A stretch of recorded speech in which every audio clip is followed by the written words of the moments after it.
Good afternoon. I'm Josh Dunn, and I'm the director of the Center of the Study of Government and the Individual here at UCCS. I'm delighted to welcome you to our very important event this afternoon on an extremely important topic. Before beginning, I would like to thank the Institute for Humane Studies for their generous support for this event. Here in CSGI, we are currently expanding our program offerings to increase our reach and impact of the broader community. One of our goals, which is related to today's event, is to increase civic understanding both among students and the broader community. To do that, we have created the program on the American Constitution, which was part of the Region Civics Initiative for the University of Colorado. In addition to on-campus programs, we're providing continuing education seminars for high school social studies teachers. As well, over the next few months, we will be, and in fact have, hosted free community events to increase our understanding of our government and the role of the Constitution in expanding and preserving a system of liberty for the broader community. As an independent center, CSGI relies on the generosity of our supporters to make programs like these possible. If you're interested in sponsoring any of these programs or helping spread the word about our work, please reach out to me or our Director of Civic Outreach, Shannon Rowan. So today's event will focus on an exceptionally timely but also timeless topic: freedom of speech. Freedom of speech is enshrined in our Constitution, but today it is increasingly under attack, of course, ironically, by people exercising their right to freedom of speech. So to discuss this topic, I'm delighted and honored to introduce our distinguished speaker, Professor Jonathan Zimmerman, who will be discussing his new book, Free Speech and Why You Should Give a Damn. Wonderful little book. He would be discussing this book, which explores why freedom of speech remains a crucial component for a free society. Professor Zimmerman is the Judy and Howard Berkowitz Professor in Education at the University of Pennsylvania and is one of the foremost scholars of the history of education. Previously, he taught for over 20 years at New York University, and among his many other books include The Amateur Hour, A History of College Teaching in America, The Case for Contention, Teaching Controversial Issues in American Schools, Who's America? Culture Wars in the Public Schools, and Too Hot to Handle, A Global History of Sex Education. As you can tell, Professor Zimmerman does not shy away from exploring controversial topics. In fact, he's a model for how professors in universities can engage in civil discourse and inquiry on controversial topics. His current book is no exception. Professor Zimmerman? Thank you, Josh. Thanks to IHS for sponsoring all of this, and thanks most of all to my friend Josh Dunn for all the good works he's done in this zone through the kind of activities and the advocacy that he mentioned earlier, and also just in the decent and kind way that he conducts himself, which I think has been a model for the rest of us. What I thought I might do, just to give you a flavor of the argument here, is begin with the story that spawned the book. And that was a visit from Mary Beth Tinker to my classroom at the University of Pennsylvania. That's probably a name you've heard because Mary Beth Tinker was one of the plaintiffs in the armband case. So in 1965, she and two others wore black armbands to their public schools in Des Moines, Iowa, to protest the American involvement in the war in Vietnam. And they were sent home, and this led to a free speech case and eventually worked its way up to the Supreme Court, which in 1969 in Tinker v. Des Moines famously ruled that that was protected speech and that neither teachers nor students shed their First Amendment rights at the schoolhouse gate. So Mary Beth Tinker is not that much older than I am, and I'm pretty old. And I invited her to my class at Penn, and she told her story, including bringing out the armband and putting it on kids, like the actual armband, which sort of weirded me out. I'm like, shouldn't that be in the National Archives? And, do you also have an original copy of the Declaration of Independence in your purse? Anyway, she does her story, which is fantastic. And then the students started asking questions, and they said, look, Ms. Tinker, you were fighting the good fight.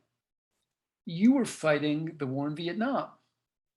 This Milo Yiannopoulos clown and this Ann Coulter jokester, they just hurt people. Why should we allow them to speak? And Mary Beth Tinker's response really stuck with me. And again, I use it in the introduction of the book. She said, look, at Warren G. Harding Middle School in Des Moines, Iowa, where she went, there were students that had fathers and uncles and brothers that were fighting and dying in Southeast Asia. You don't think they were hurt by this snot-nosed kid wearing this symbol, suggesting that their loved ones were risking their lives for a lie? If that's what you think, you're probably not thinking enough. Of course they were hurt. That's the point. Speech hurts. And as soon as you start to restrict it on those grounds, you're going to restrict almost everything. At that point, the students, having read their Foucault and some other postmodern texts, they said, look, isn't this all an abstraction, this free speech thing? Isn't free speech itself just a way for the powerful to exert and reinforce their power? Isn't that what we're talking about here? Mary Beth Tinker wasn't having that either. And she said, look, in 1965 at Warren G. Harding Middle School, I was a 13-year-old kid. Speech was the only power that I had. And if you start to restrict it or take it away, it is the people at the bottom, it is the people with the least power that are going to suffer the most. And that's really why I wrote this book, because I wanted to persuade younger generations, including my two young adult daughters who are in their 20s, that free speech is in fact a weapon of the powerless. Across time, it's been the key weapon of the powerless. And that it's only in our time that we've imagined it otherwise, or imagined it as some sort of retrograde or conservative force. Every great warrior for social justice, going back to Frederick Douglass, Susan B. Anthony, and right up to Du Bois and Martin Luther King Jr., they were zealots about free speech because they realized that if you took that away, they couldn't make the case they needed to make about the oppression that they were experiencing. And so here's one of the fantastic cartoons by Signe Wilkinson, which I think embodies a good part of the argument of the book. Here you have, of course, Dr. King with his sign Equal Rights, and you see the two Bull Connor-like figures. We find your speech hurtful, Dr. King. You know, cry, cry. Just gonna, see if I can get rid of this here. So the only way to make this case, I decided, was to look backwards into history, which is, of course, what I do professionally. And I made 4 arguments for free speech to remind people of its historic importance, especially in, again, campaigns for what I think today many would call social justice. And just to go into the screen share again. Here they are. Free speech, first of all, allows us to criticize our leaders. Secondly, allows racial minorities, women, LGBTQ people, and working class Americans to challenge their oppression. It allows us to create and enjoy the art, film, and literature of our choice. And it allows students and teachers to speak their minds at school.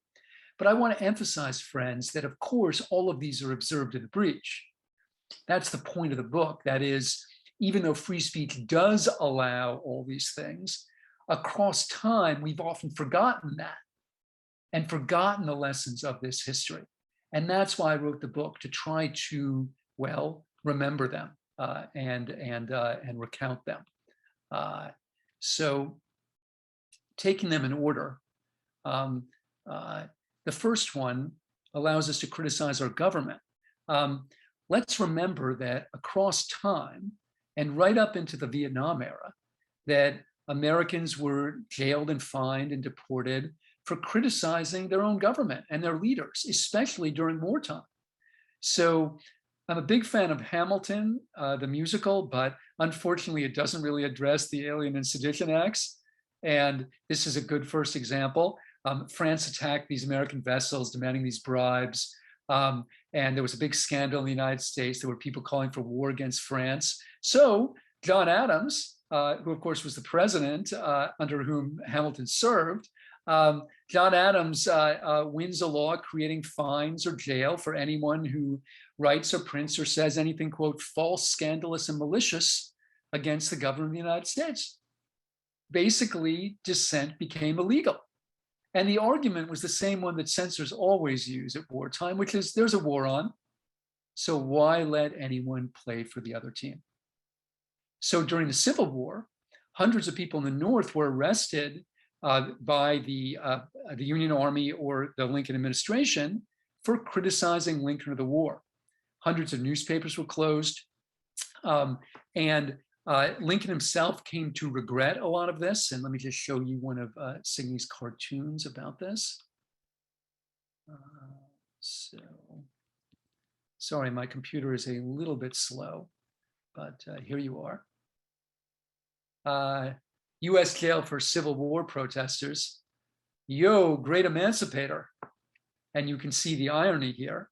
And there were many people in the North who deeply supported the Civil War and supported Lincoln, voted for him, who nevertheless objected to this abrogation of civil liberties, which is what it was. Lincoln's argument, again, was there's a war on. He says, armies cannot be maintained unless desertion shall be punished by death. Must I shoot a simple-minded soldier boy who deserts, while I must not touch a hair of a wily agitator who induces him to desert? Well, never mind that Lincoln, as a young congressman, had criticized James Polk about the Mexican War. These censorship orders, these closing of newspapers, they actually violated the battle cry of freedom. That was the heart of the Union case. And like I said, Lincoln came to the same conclusion. He actually revoked his order to close the Chicago Times in his home state of Illinois, and eventually scolded his own generals for closing other papers. That begins a long history of censors coming to regret their censorship. And I'll tell one other story about that. During the First World War, which is again the first war after the Civil War with wide-scale conscription, you see new restrictions on speech. And this leads to several important Supreme Court cases. The first one involving a person named Schenck. Schenck was the secretary of the Socialist Party in Philadelphia, and he distributed flyers urging people to resist the draft.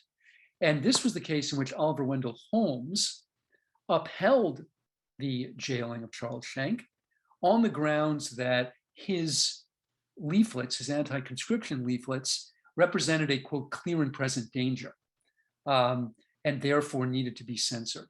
This was the case in which Holmes famously wrote that freedom of speech does not include falsely shouting fire in a crowded theater. By the way, everyone leaves out the falsely, which is a mistake, because if there's a real fire, you want people to shout fire. And what he said was freedom of speech does not include falsely shouting fire in a crowded theater. But on that theme of regret, Holmes came to regret this decision. A year later, another guy named Abrams is arrested for distributing pamphlets that happen to be in Yiddish, condemning the American invasion of Russia after the Bolshevik Revolution. Most Americans don't know or talk about this, but we did invade Russia after the Bolshevik Revolution. This was, of course, a big deal in socialist and communist circles. And Holmes said in that case, look, they were in Yiddish. I don't know how many people are going to read them. And by the way, the real danger is not in the pamphlets, it's in the effort to censor them. And it's in this case where Holmes writes, and this is my favorite quote about the subject, persecution for the expression of opinion seems to me perfectly logical.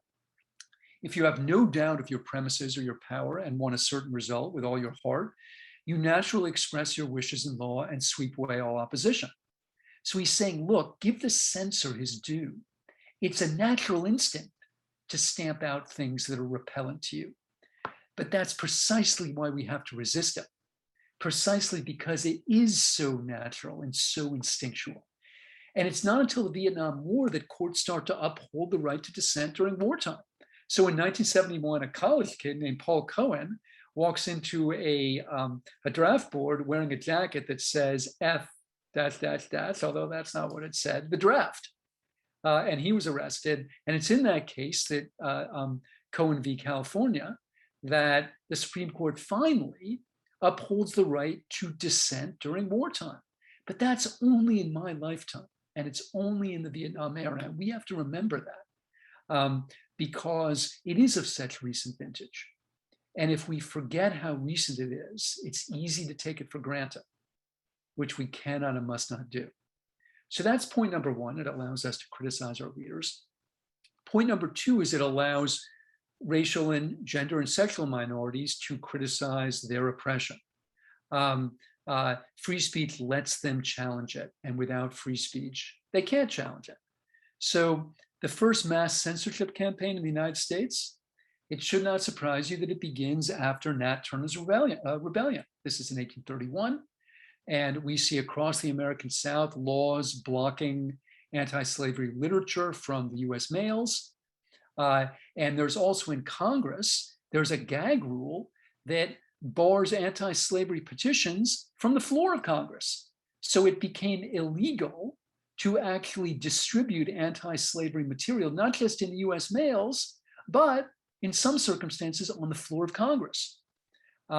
As you might guess, this caused great consternation among anti-slavery and abolitionist advocates, the most famous and important of whom was, of course, Frederick Douglass, who in 1860 goes to Boston and at Faneuil Hall, a rather historic place if you're thinking about the American Revolution and the whole question of freedom, he gives a speech in which he calls free speech, quote, the great moral renovator of society. And he says in that speech, to suppress free speech is a double wrong. It violates the rights of the hearer as well as those of the speaker. It's just as criminal to rob a man of his right to speak and hear as it would be to rob him of his money. So he understands that if you take away free speech, you'll take away the ability of he and other anti-slavery advocates to make their case. Later on, campaigners for women's suffrage, they too are muzzled. They're denied permits for marches. Mobs brutalize them while police officers look the other way. Ditto for people advocating birth control, like Margaret Sanger. So just sorry about the delay here.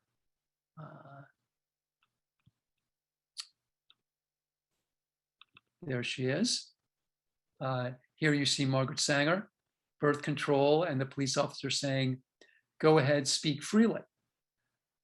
It's important for everybody to know that Margaret Sanger was arrested on obscenity charges in 1914 for distributing material, informational material about birth control, which was judged by several courts as obscene. She actually was facing a 45-year jail sentence and fled the United States for a year. The charges were dropped and she returned and embarked on this long speaking tour, and she was censored everywhere. In Town Hall in New York City, the police tried to stop her from speaking. Crowds lift her onto the stage. She said she has the right to speak under the Constitution, and she dares the police to club us if they want to. The cops grabbed her arms, pulled her out of the hall. The crowd breaks into a chorus of My Country 'Tis of Thee. All this happened. And again, this happened to Margaret Sanger, right? The foremother of birth control and reproductive rights in this country. So again, those rights are, let's just say, very tenuous and under challenge right now. If you're concerned about those rights, you should also be concerned about the right to demand them, which was precisely what was being denied to Margaret Sanger. Let's talk about briefly the gay rights movement. You should know that gay-themed publications were censored into the 1960s, including bodybuilding magazines, which were popular, especially among gay men. The Supreme Court intervened on the side of their free speech in the 50s and early 60s in several obscenity cases, ruling that these magazines were not obscene and people had the right to publish and to share them. And those decisions and those magazines were absolutely central to the creation and the flowering of the gay rights movement. I mean, we're talking about a time where gay activity was often illegal. And if you think about how stigmatized this activity and this identity was, it makes sense that you would need these magazines to connect in every sense. So if they were censored, people could not connect. So they were absolutely critical. Free speech was absolutely critical to the creation, the flowering of that movement. And then the civil rights movement itself. I mean, let's remember the NAACP and its literature, including its magazine, The Crisis, were illegal in several states. And that's again why figures like Du Bois and Martin Luther King are free speech warriors. Du Bois called censorship the greatest menace to present day civilization. And just let me add, when we stop defending it, again, it's the people with the least advantage that suffer. So fast forward to 1987, the University of Michigan promulgates this speech code, barring, and I'll just quote it, any behavior, verbal or physical, that stigmatizes or victimizes an individual on the basis of race, ethnicity, religion, sex, and sexual orientation. Well, again, back to Holmes, this sounds quite like a natural and normal and even good thing to do, right? Who wants racists and sexists spewing or gay baiters spewing their awful and terrible hate? Well, over the next 18 months after this rule was put in place, actually, and before it was struck down by the courts, whites charged African Americans with violating it in 20 cases. One Black student was punished for using the term, quote, white trash, which was said to violate this rule against racist behavior. Now, again, I know there's some people that would demur about whether that was in fact a racist term, but that's exactly my point. There are going to be different views on what's racist and what's hateful. And when we start barring it, even with the best of intentions or the most normal of impulses, it is the people with the least power that are going to suffer. So moving on, the third argument, free speech allows us to create and enjoy the art, film, and literature of our choice. And here's a brief illustration to show that.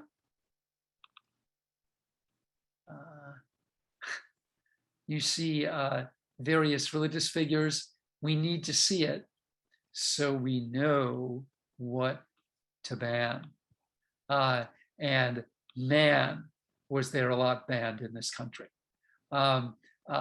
D.H. Lawrence, James Joyce, William Faulkner, Ernest Hemingway. There was a federal customs inspector in Boston in the 1920s who was asked what a classic was. And he says, well, that's pretty easy. A classic is a dirty book that somebody's trying to get by me. So all those authors that I just mentioned were in fact, at different times, their work was banned from this country because it was deemed obscene. Film in some ways was even more censored. There was more worry about it because it was thought that it would be more powerful in its effects. And also you didn't have to be literate in order to consume it. So states created censorship boards around film. I'd just like to read you Maryland's rule on this. This is in the early 20th century, right after electronic entertainment starts, Nickelodeons and such. It bans, quote, suggestive comedy, stories built on illicit love, overpassionate love scenes, disrespect for the law, men and women living together in adultery without marriage, drinking and gambling made attractive, prolonged success to criminals, maternity scenes, and titles calculated to stir up racial hatred and antagonistic relations between labor and capital. In other words, anything that's interesting. Sex, violence, and politics. Censors also ordered the removal of a scene showing a woman breastfeeding, because that was considered obscene. And a review board in Memphis rejected a film that was set in a racially integrated classroom. This is during the Brown v. Board of Ed era. Why? The board said it would, quote, offend the sensibilities of the South, by which, of course, it meant the white South. And that was true. Like, it did offend the sensibilities of the white South, because again, speech offends, meaningful speech offends. But if you don't have people being offensive in that regard, like trying to promote films showing interracial classrooms, you're not going to get interracial classrooms. More recently, there have been efforts to censor film and art that allegedly offends racial minorities. Think of the high school mural in San Francisco at George Washington High School, which showed, among other historical figures, enslaved African Americans, a slain Native American. The argument there was that those images were going to harm young people, especially members of minority groups. Some of the people wanted to censor those murals, wanted to rename the school after Maya Angelou, who, by the way, is an alum, a graduate of George Washington High School. This I find deeply, deeply ironic and painful because Maya Angelou is herself one of the most censored artists in American history. I know why The Caged Bird Sings is one of the most challenged books because of its depictions of racism and also sexual violence. So it struck me as deeply ironic in an unknowing way that the very people that were trying to get rid of this mural wanted to name it after somebody who herself had been so commonly and profoundly censored. So moving right along, the last argument, free speech allows students and teachers to speak their minds at school. Again, in the ideal. It, of course, does not always work that way. And here's an illustration of the same. All of these drawings, again, are by Signe Wilkinson, who I should tell you was the first woman in the United States to win the Pulitzer for cartooning.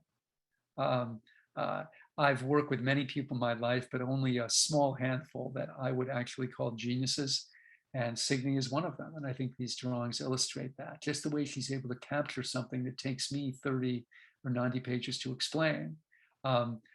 Signe, of course, can do it in one small drawing.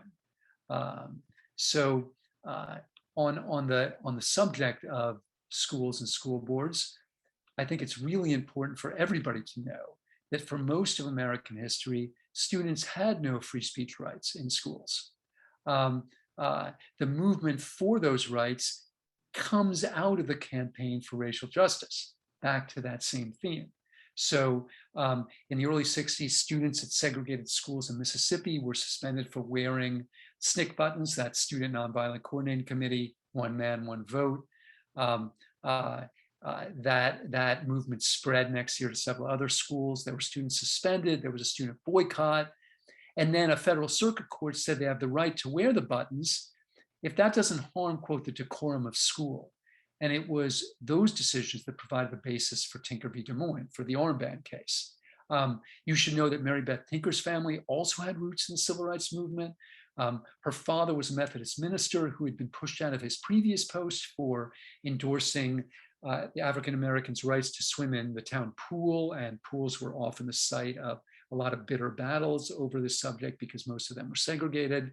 The school district in Des Moines tried to argue that the armbands threatened, quote, the scholarly atmosphere, the order of the school.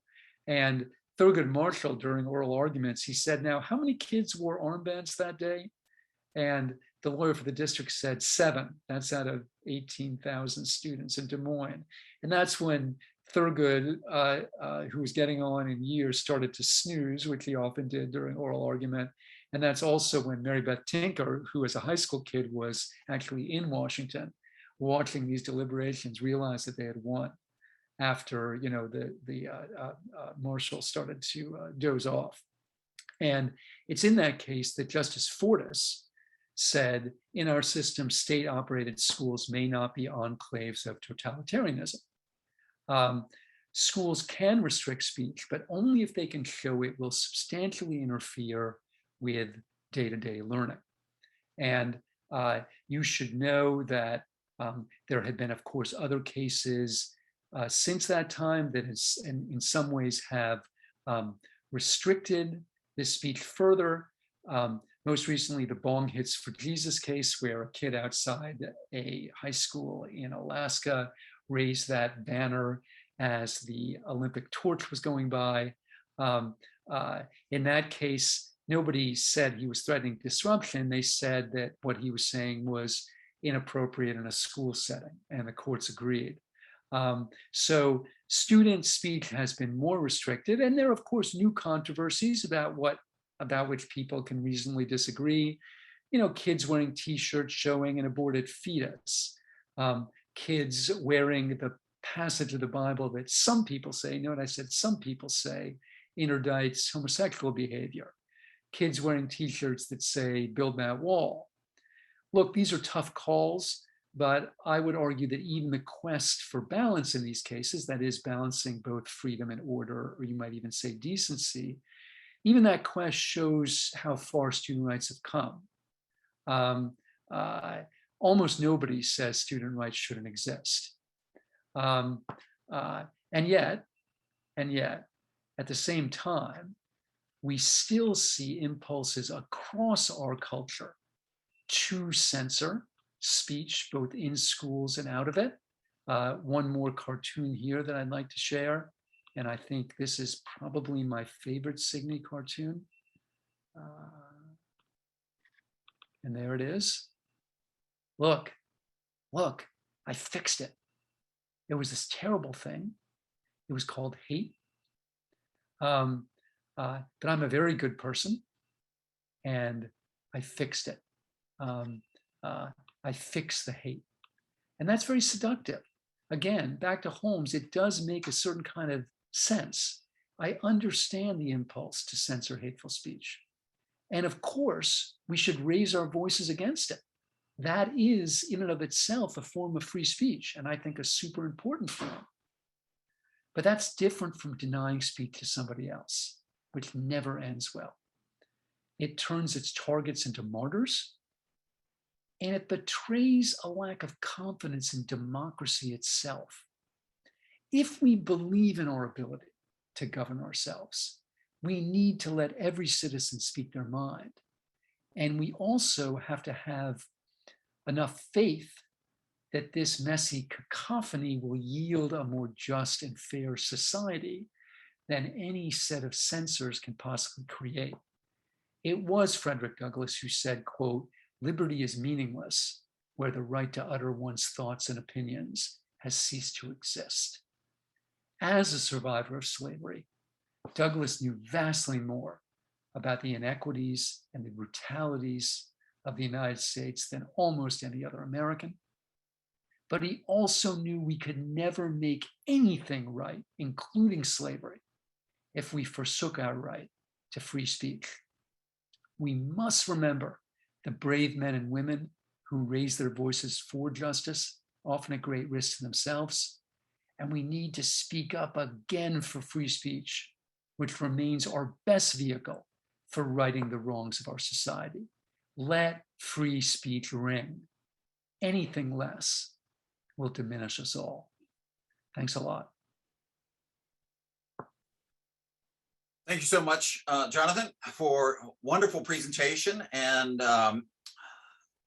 particularly of the core arguments of your book. I encourage everyone who is watching and listening in to get a copy. It is a wonderful, wonderful book, powerful defense of freedom of speech. We have several questions, good questions, but I'm going to go ahead and exercise the moderator's prerogative of asking a question. Playing a little bit of devil's advocate, because at the end you mentioned, well, almost no one says that students shouldn't have free speech rights. So I'm going to go back to Tinker versus Des Moines, and there's a quote from Justice Black.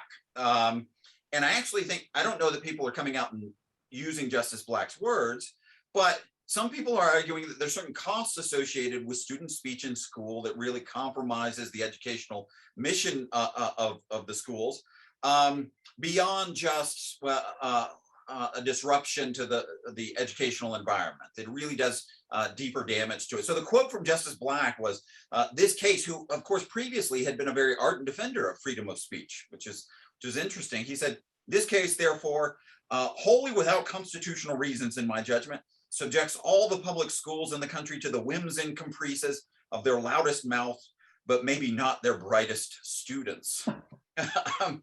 So again, I think you see this argument in certain forms appearing today, but maybe not quite as bluntly as Justice Black has said. How do you respond to those people who say, look, schools should be about kids learning, and it's not that big of a deal if student speech rights aren't really protected all that much, just because of what schools have to accomplish? Look, it's a very reasonable question, and there are many balances that have to be struck here. This is a little bit in the weeds, but one of the great ironies of the whole story is that Justice Black's dissent would be quoted positively in a subsequent free speech case, the one about Frazier, which is where the kid gets up to nominate his friend and uses all this sexual innuendo.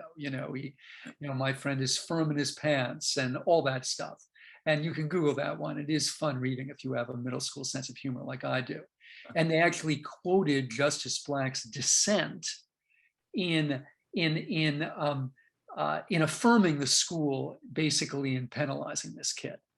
And look, to your point, Josh, I do think it's fair to say that there are some behaviors that may not cause disorder in the way Tinker described it, but may simply just be inappropriate for school setting, like using sexual innuendo in a nominating speech.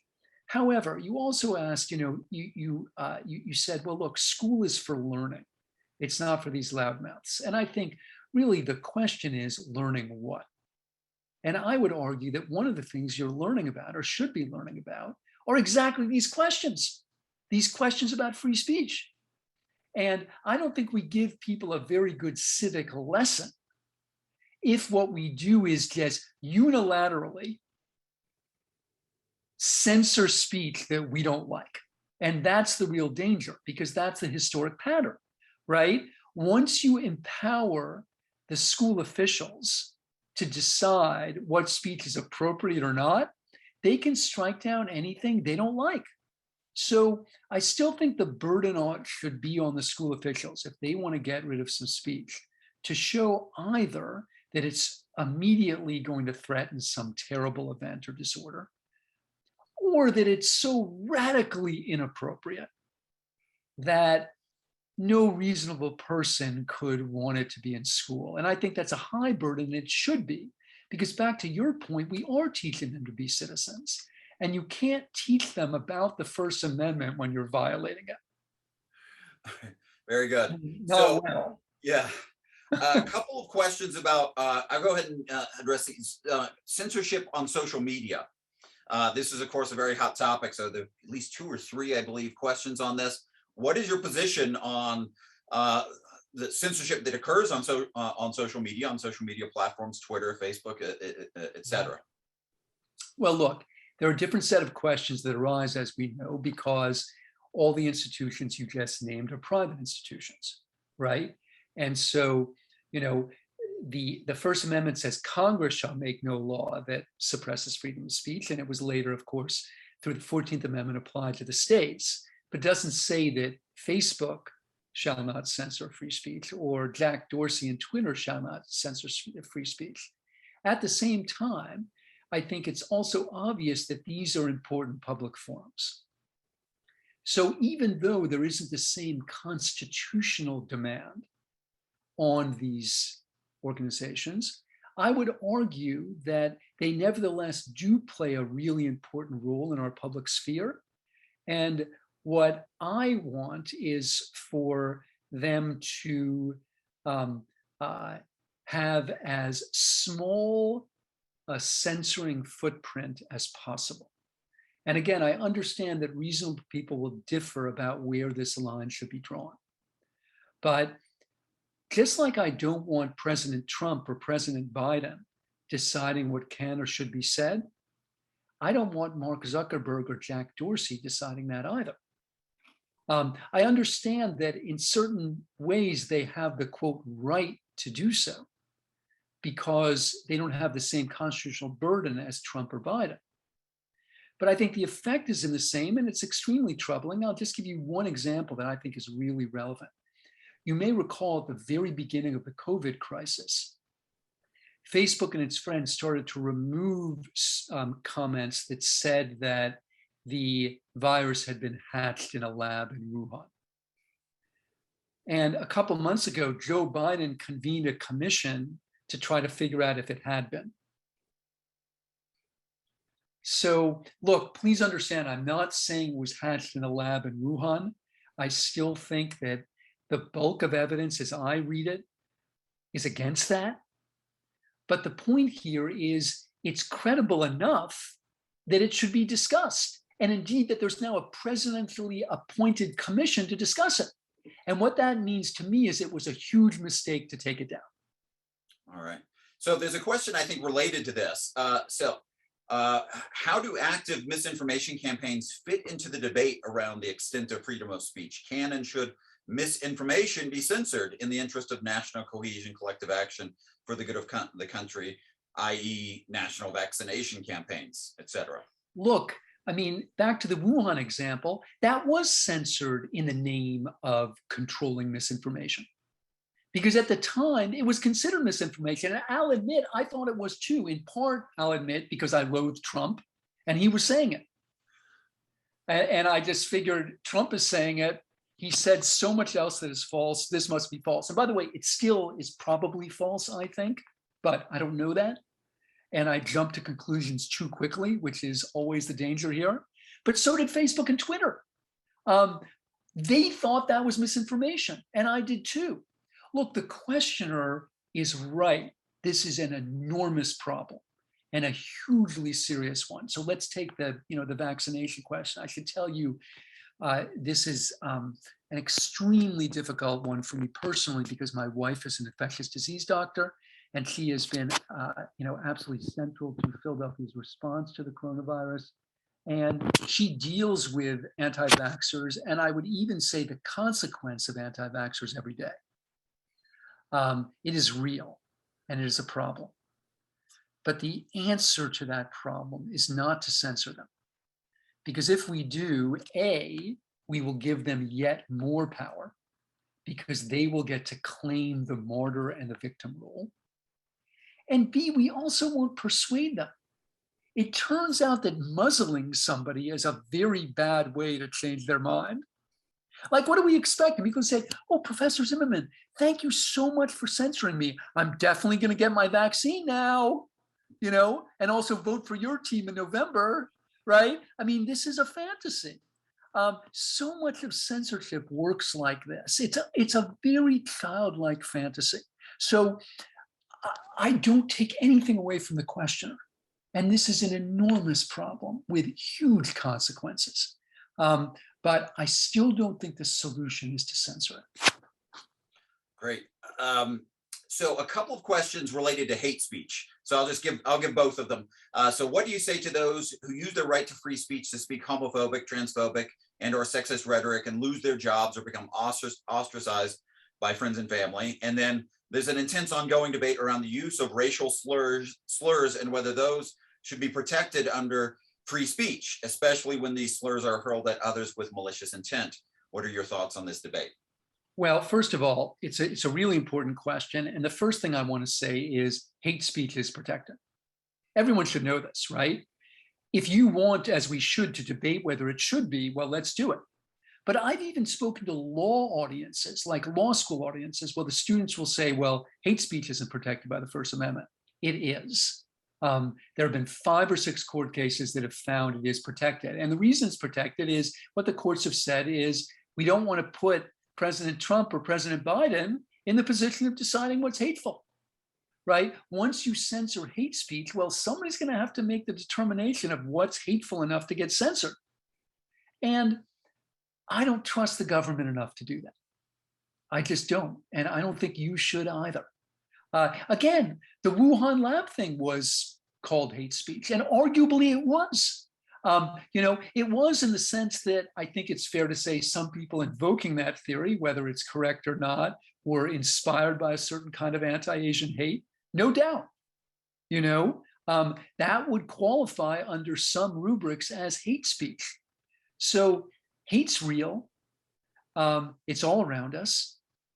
But if you want to censor it, you're going to have to tell me which grand poobah is going to be the hate determiner. And I don't trust that grand poobah, and I don't think you should either.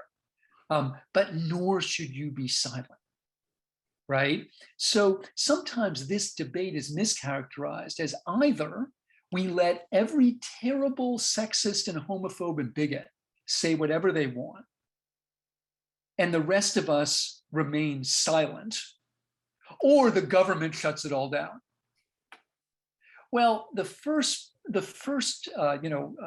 choice is a fallacious one. It's not a choice at all. I say, if you hear something hateful, don't look to Donald Trump or Joe Biden to stop it.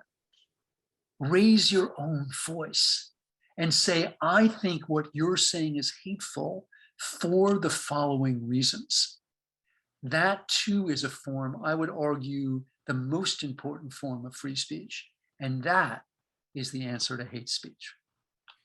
Great. I have a follow-up question. What do you think explains the misunderstanding about the First Amendment and protection of hate speech? As you said, you've spoken to law school audience, and they are completely unaware of this. How? Why? What's happened? This is this is a story I tell in one of my other books about campus politics. I think for a whole variety of reasons since the 1990s, especially on college campuses, what we've seen has been what I call a psychologizing of politics. And what I mean by that is the framing of political claims in psychological terms. So if I say something you don't like, you don't say, John, I think you're wrong for the following reasons. You say, you injured me, right? You triggered me, you microaggressed me, you traumatized me in some way. And I think this language has become ubiquitous, and it's hugely, hugely problematic for intellectual exchange because, in fact, it's a cul-de-sac. Josh, if you were to say that you were triggered or microaggressed by something I said on this call, I would have essentially one thing to say in response: I'm sorry. And I would be. I mean, I'm not interested in injuring you. But the point is, that's all I would have to say, right? I couldn't deny that you felt injured, and I never would. And so I think that that's part of it. I think that that is part of the answer to the question. Like, if the question is, why has hate speech been so not just ubiquitously decried, which I think it should be, but why has it been mischaracterized as something that's illegal? I think the answer is we framed it as something that injures people in a primal, even a physical way. And once you frame it that way, of course it should be illegal. Like, it's illegal for me to punch you in the face, right? Why shouldn't it be illegal for me to injure you in other ways? So I think it's this language of injury that's responsible, I think, for these fallacies. Great, thank you. So a question on the recent bans on CRT that have been passed around the country. Very, again, great and timely question. So can you share your thoughts on these attacks on what's been called critical race theory, banning it by school boards, even in districts where it's not being taught, harassment of professors who teach the subject matter? Yes, and unfortunately, we only have 15 minutes. I can share many thoughts, but here are a couple of them. First of all, these bans are reprehensible because, of course, they're acts of censorship, and they're important for the following reasons. First of all, they remind us that censorship is bipartisan. Up until now, I think we've been talking mostly about censorship that's brought to you by what could fairly be called the left. The laws the questioner is referring to are not. They're brought to you by Republican-led state legislatures. And yet, if you turn on Fox News, you'll hear this thing called cancel culture decried at great volumes, sometimes correctly, and they focus on college campuses. And I'm like, dude, what could be a more naked form of cancel culture than these laws just taking huge questions off the table? This is cancel culture with the teeth of the law, and it's extremely scary. But let me say a few other things. It's pretty hard to fight that kind of censorship if you're engaging in other forms of it yourself. Get your own free speech house in order. And this is what I've been warning my fellow lefties for years and years. If you start censoring people, somebody's going to come around one day and censor you. You know what? That day just arrived. That's precisely what happened. And you're not going to have a very good leg to stand on in fighting all this if you've been creating cultures of censorship yourself. So look, there are many legitimate critiques of CRT and of the 1619 Project, and I say bring them on. I'm not here to advocate for CRT or the 1619 Project. I think they represent important challenges to a lot of stories we've told about America. And I believe those challenges should be aired. And when I say aired, I mean exactly that. I'm not interested in propagandizing CRT or 1619 Project, but I think what the best teachers are doing, and some of them are doing it, is they're giving students the 1619 Project and the state-approved history textbook and just say, okay, kids, go to it. Chapter 1 of each one. How are they different? Which one's better? Oh, and by the way, what does that mean? Like, what would a better history be? What makes one account more accurate than another? And this is precisely what we need, of course. The problem is with debates like this is that they occur mostly outside of the classroom rather than inside. So the questioner referred to, these school board meetings, and I know that some of them have been horrible and there have been death threats and just terrible stuff. But at others, there have been real debates over these questions. I think that's the debate we need in our classrooms. Like, what is America? And what role has slavery played in defining it? But unfortunately, and this is a quip that I use in my book, Who's America, which I've just done a 20th anniversary edition of it coming out next year. A student of mine once said, you'll never find an interest group called People for Debating the Other Side at Schools, right? More nuance, more discussion, right? That doesn't fit on a protest sign. And that's also not why people enter this debate. And I think that's a fair characterization of now too, right? I mean, how many people who are advocating for the 1619 Project or CRT really want a full critique of those things in schools? I'm sure some, but some of them just want to have their way. Just like the people blocking these things want to have their way. And that's the heart of the problem. We all want to have our way. And that's a terrible way to run schools, because schools should be organized in order to force the students to decide what they think, which may or may not be what I think. And so it's a very poignant moment because it's a hugely teachable moment. And my fear is that we're not going to leverage the teachability because we don't have enough faith in our schools or in our students.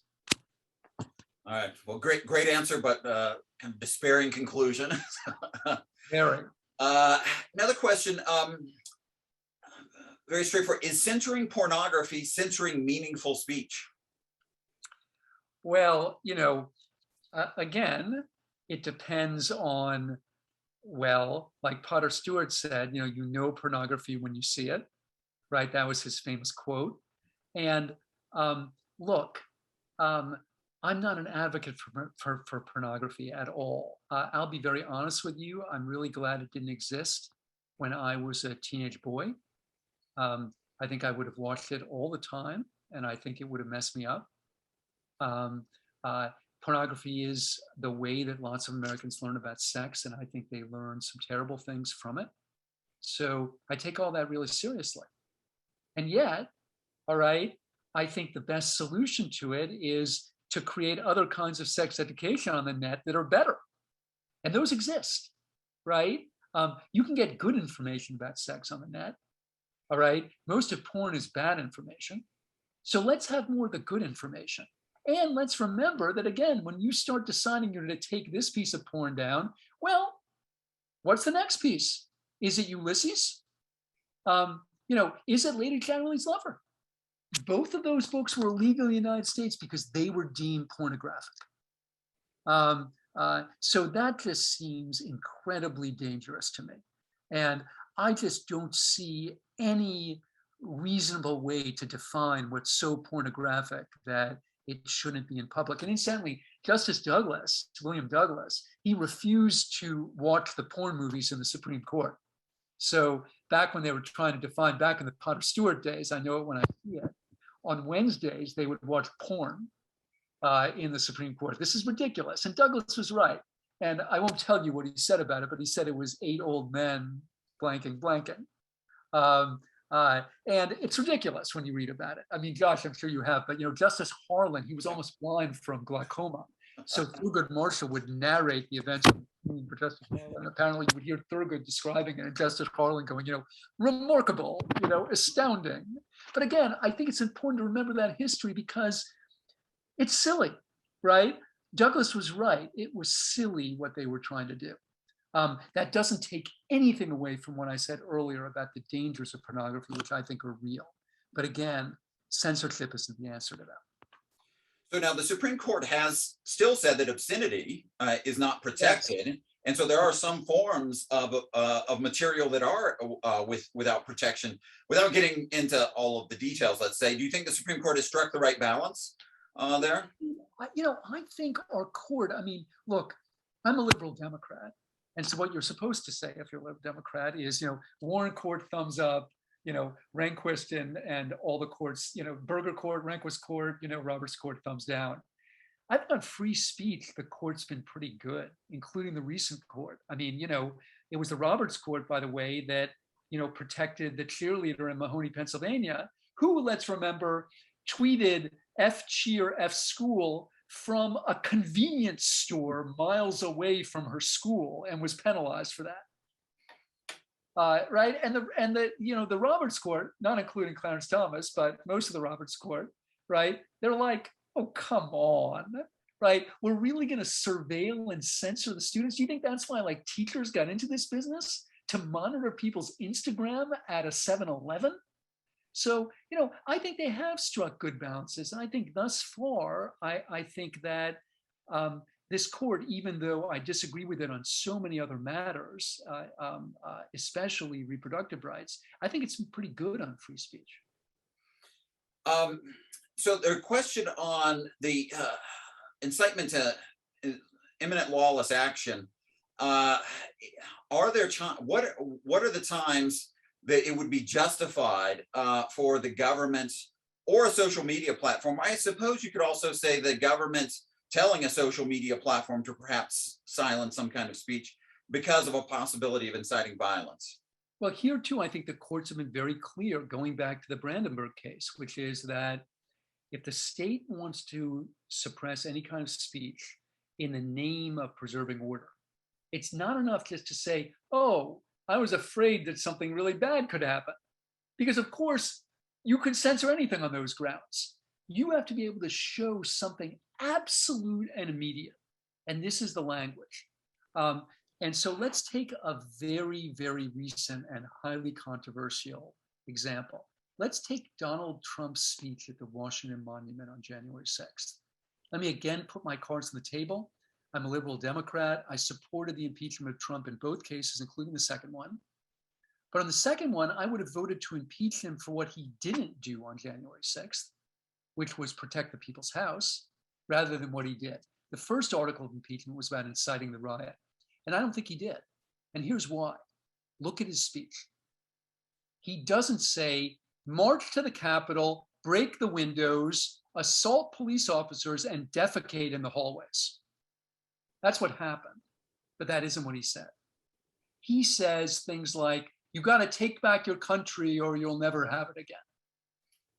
And for my friends on the left who think that he incited the riot, I would urge them to think about the next time there's an unarmed African-American killed on the streets of America by police officers.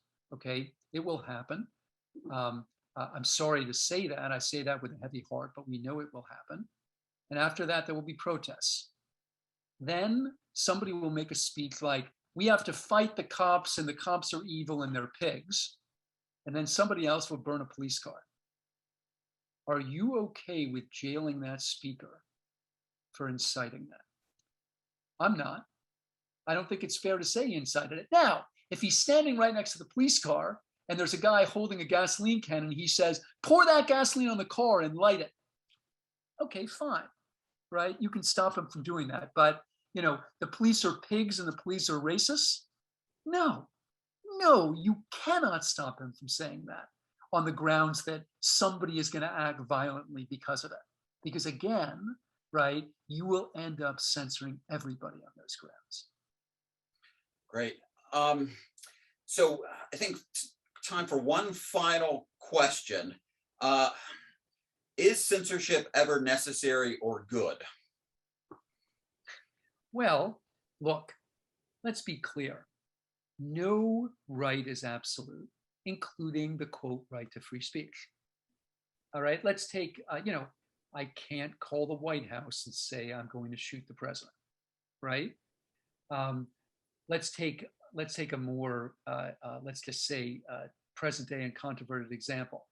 I can't say to a student, gee, I really like the sweater you're wearing, and if you wear it next week, I'll give you an A. Is that a restriction on my speech? I suppose at some level you could call it one. It's one I fully abide by. And most forms of sexual harassment are verbal, right? I mean, there are nonverbal forms too, right? Which Governor Cuomo was accused of engaging in, as well as the verbal kind. most forms of sexual harassment are verbal. They're against the law. And I think there are good reasons for that. So, I think the language here is important because I suppose one could argue at some level that those laws censor me, like they prevent me from making that lewd and terrible comment about, the student or her sweater. But, again, I think that the most important thing is for us to be really clear about the places like sexual harassment law where we really do need to have very clear restrictions on what can be said. But again, always the onus has to be on you, i.e. the state, to show why it should be. I think I could show you very well why professors shouldn't be allowed to make that sweater comment. But you should have to be able to show that and to make that case. And it can't be just because you don't like it. Fantastic. Thank you so much for a wonderful presentation and great responses to these questions. Thanks to all of you who tuned in tonight to listen to the talk and also engage in the Q&A. Be looking for more events from us in the coming months. In the meantime, I do strongly recommend that you do buy a copy of John's book. It's a fantastic introduction to the main arguments for freedom of speech and why freedom of speech is so important. So thank you all again for joining us and have a great rest of your week.